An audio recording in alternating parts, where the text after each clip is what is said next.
अगर तुम्हें बच्चा चाहिए तो तुम्हें स्वामी जी के साथ एक रात गुजारनी पड़ेगी।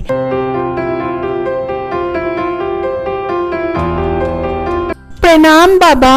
प्रणाम बाबा। खुश रहो वत्स। बोलो, तुम्हें क्या परेशानी है जिस बाबा के पास तुम्हें आना पड़ा?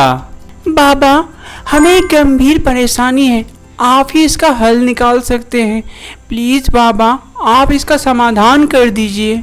बेटी, बाबा हर समस्या का समाधान जानता है। तुम समस्या बताओ, बाबा समाधान करेगा। बाबा, मेरी बहू को बच्चा नहीं हो रहा है, इसके लिए क्या करना पड़ेगा बाबा? इसके लिए तुम्हें एक गंभीर गुप्त पूजा करना होगा। अगर ये पूजा करवाती हो तो तुम्हारे बहू को बच्चा हो जाएगा, उसकी गोद भर जाएगी कुछ ही दिनों में। अगर तुम चाहती हो अपने बहू की गोद भरना तो ये पूजा करवाओ, देखो तुम्हारी समस्या का समाधान होगा। कैसी पूजा बाबा, और इसके लिए क्या क्या करना पड़ेगा बाबा? इस पूजा को करने में तुम्हें करीब 10,000 रुपये का खर्चा आएगा। अगर तुम राजी हो तो मैं तुम्हें विधि विधान सहित पूजा की सारी विधि बताता हूँ। बोलो, क्या मंजूर है तुम्हें? ठीक है बाबा, मैं पूजा करवाने के लिए तैयार हूँ, लेकिन बाबा इससे इसकी गोद भर जाएगी ना बाबा? देख बेटी, मेरे यहाँ जो भी आता है कभी कोई खाली हाथ नहीं लौटता, और तू भी आई है। अगर अपने मन से मुझे मानती है तो तेरी बहू की भी गोद जरूर भरेगी। ठीक है बाबा, आपको जैसी पूजा करवानी हो आप करवाइए, मैं पैसे का इंतजाम करती हूँ। तो ठीक है, अगली अमावस्या को पूजा होगी और तुझे उससे पहले सारे पैसे जमा कर देने होंगे, क्योंकि सारी सामग्री हमें जुगाड़ करनी है।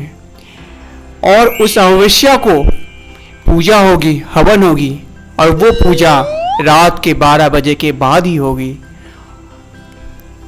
और बेटी, तू अपनी बहू को मेरे असिस्टेंट के साथ भेज दे, वो उसे बाकी पूजा विधि बता देगी, जो उसे ही करना है और गुप्त रूप से करना है, ताकि किसी को पता न चले। अगर वो भी सही सलामत करती है तो इसकी गोद भर जाएगी और कोई दिक्कत नहीं आएगी। ठीक है बाबा, आप जैसे बोलोगे मैं वैसे करने को तैयार हूँ, बस मेरी गोद भर जाए, इससे ज्यादा खुशियों की बात और क्या हो सकती है बाबा? तो ठीक है बेटी, तू जा, वहाँ पे उस कमरे में एक लड़की है, उससे जाके मिल, वो तुझे सारी पूजा विधि बता देगी और ठीक उसी प्रकार ही करना है तुझे, और तू समझ ले। और मैं हवन की तैयारी करता हूँ। अमावस्या के दिन ठीक रात 12 बजे के बाद पूजा स्टार्ट होगी, तो 12 बजे से पहले ही तुम लोग आ जाना। जा बहू, जाके मिल ले उससे और जान ले अच्छा से पूजा की क्या क्या विधि है। जी माँ जी, जाती हूँ। फिर सरला आश्रम के अंदर जाने लगती है, जहाँ पर पहले से ही एक शिष्य उनकी इंतजार कर रही होती है। आश्रम के अंदर सरला पहुँचती है। अरे आओ आओ आओ, यहाँ बैठो, मैं तुम्हें सारी विधि बताती हूँ। नहीं, ठीक है, मैं खड़ी हूँ, आप बताइए क्या क्या करना होगा। देखो, जो भी बात है ना मैं तुम्हें साफ साफ बता देती हूँ, उसके बाद तुम्हारी इच्छा, तुम पूजा करवाओ या ना करवाओ, ये तुम पे डिपेंड करता है। जी ठीक है, आप बताइए। देखो, मैं तुम्हें साफ साफ बताती हूँ और तुम्हें भी अच्छी तरह से पता होगा कि बच्चा, कोई पूजा पाठ करने से बच्चा किसी का नहीं होता है, ये भगवान की देन है, और भगवान की देन से ऊपर भी और कुछ है जो तुम्हें भी पता है कि बच्चा कैसे होता है। अगर तुम राजी हो तो ही ये हो सकता है, वरना नहीं। ये आप क्या बोल रहे हैं? आप साफ साफ क्यों नहीं बताते? देखो, साफ बात यही है कि तुम में कोई दिक्कत नहीं है, तुम्हारे पति में ही दिक्कत है जिससे तुम्हें बच्चा नहीं होगा। और अगर तुम्हें बच्चा चाहिए तो तुम्हें स्वामी जी के साथ एक रात गुजारनी पड़ेगी। अगर तुम राजी हो तो ठीक है, वरना तुम सब कुछ मना करके जा सकती हो, ये बात गुप्त ही रहेगी और इसीलिए तुम्हें यहाँ भेजा गया ताकि ये बात गुप्त ही रहे, सिर्फ तुम में और हम लोगों में रहे, ये बात कहीं लीक ना हो। ये आप क्या कह रहे हैं? ये मैं कैसे कर सकती हूँ? ये तो अन्याय है, ये मैं नहीं कर सकती। देखो, तो जो बात सही थी मैंने तुम्हें बता दी, अब तुम ही एक बार सोच लेना कि तुम्हें अपने घर वालों के पास ऐसे ही खरी खोटी सुननी है कि तुम्हें एक बच्चा भी नहीं दे सकती हो और हम लोगों के परिवार को आगे नहीं बढ़ा सकती हो, सारा दोष तुम्ही पे लगेगा, उस तुम्हारे पति को कुछ नहीं होगा, भले ही दोष उसका है, उसके कारण तुम्हारा बच्चा नहीं हो रहा है, लेकिन सारा दोष तुम्ही पे लगेगा। तुम एक लड़की हो, इसीलिए तुम्ही को समझना पड़ेगा कि क्या करना है। तुम अच्छी तरह से सोच लो एक बार घर जाके, फिर हम लोग से बात करना, फिर बताना कि पूजा करनी है या नहीं। तुम पूजा का मतलब तो समझ ही रही हो अब। हे भगवान, ये मैं किस मोड़ पे आ गई, आज मुझे ये दिन भी देखना पड़ेगा, मैंने कभी नहीं सोचा था।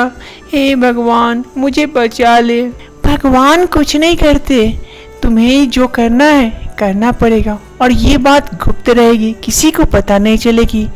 तुम एक बार सोच लो फिर बताना। बात खत्म होने के बाद सरला आश्रम से निकल जाती है। उस रात सरला को नींद नहीं आता, वो सोचती है, हे भगवान, अब तू ही कोई रास्ता बता, मैं इस दोराह में पड़ गई हूँ। अपने पति को बिना बोले उसको धोखा देना होगा और मैं अगर ये नहीं करती हूँ तो भी मैं क्या करूँ भगवान, तू ही मुझे कोई रास्ता दे।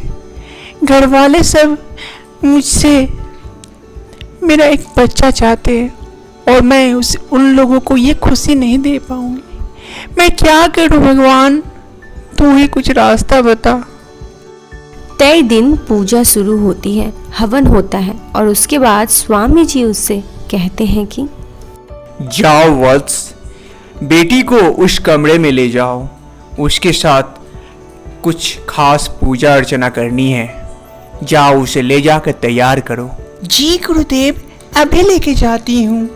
जा बेटी जा, आज इस पूजा को सफल बना और तेरी गोद जल्दी भर जाए, भगवान से यही प्रार्थना करती हूँ। भगवान ने चाहा तो बेटी को पुत्र पैदा होगा। तुम यहाँ पे रुको, स्वामी जी अभी आते ही होंगे। लेकिन मुझे बहुत डर लग रहा है। अरे डरने की कोई बात नहीं, बस एक रात की बात है, बस ये रात कट जाएगी, तुम्हारी जिंदगी में इस रात के बाद सिर्फ खुशी ही खुशियाँ होगी और दुख का कोई साया नहीं होगा, बस एक रात। तुम यहाँ रुको, मैं चलती हूँ। सरला के मन में काफ़ी डर होता है। शिष्य के जाने के बाद वो वहाँ पे खड़ी खड़ी सोच ही रही होती है। तब तक में स्वामी जी उधर से आते हैं और सरला से कहते हैं, बेटी कैसा महसूस हो रहा है तुम्हें, डर तो नहीं लग रहा है ना? बाबा थोड़ा थोड़ा डर लग रहा है मुझे। कुछ नहीं होगा बेटी, बस आज रात की बात है, आज के बाद तुम्हें और कोई दुख छू भी नहीं पाएगी, तुम्हारी जिंदगी में हमेशा खुशियां ही खुशियां होगी, बस एक रात की बात है बेटी, मान लो। उसके बाद किसी तरह से वो रात बीत जाता है। और फिर दोस्तों क्या होता है, क्या सरला को पुत्र पैदा होता है कि सच्चाई सामने आती है, जानते हैं सेकंड पार्ट में।